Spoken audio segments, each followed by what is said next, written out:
All right, now have a look at this question. Now, this question tells you that we have mass of carbon dot is 1 microgram. 1 mu g को हम पढ़ते हैं 1 microgram. अगर ये 1 microgram है तो आप सोचो 1 माइक्रोग्राम का मतलब हो गया 10 की पावर -6 ग्राम. तो कहता है बताओ इस एक डॉट में कितने एटम्स ऑफ कार्बन है. तो आप क्या बोलोगे भाई, हम नंबर ऑफ मोल्स निकाल दें ऑफ कार्बन. तो number of moles of carbon अगर हम निकाल दें तो क्या आ जाएगा मुझे बताओ. Number of moles of carbon आ जाएगा गिवन मास. कार्बन का मास है 12. तो ये मेरे पास आ जाएगा 1/12. So this comes out to be how much? 0.0833 into 10 raised to power -6. This is the number of moles of carbon. ठीक है.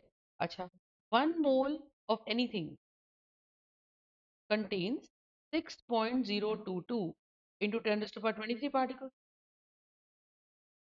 सही है.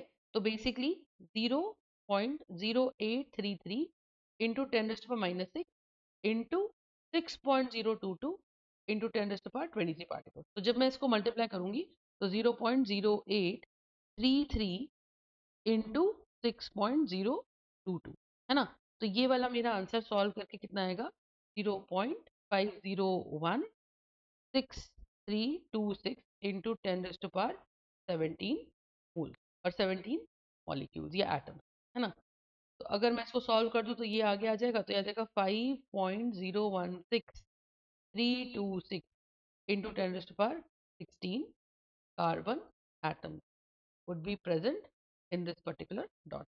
ये आपको मेरे ख्याल से बात समझ में आ गई होगी कि अगर मैं एक स्टेप पहले ही आगे ले आई तो यहाँ से मुझे पावर को कम करना पड़ेगा क्योंकि एक जीरो का इस्तेमाल हो गया है. तो यहाँ पे 10 की पावर 16 रह जाएगा. तो these many carbon atoms present in 1 microgram of this particular carbon dot. I hope this concept is clear. ठीक है. Thank you so much guys.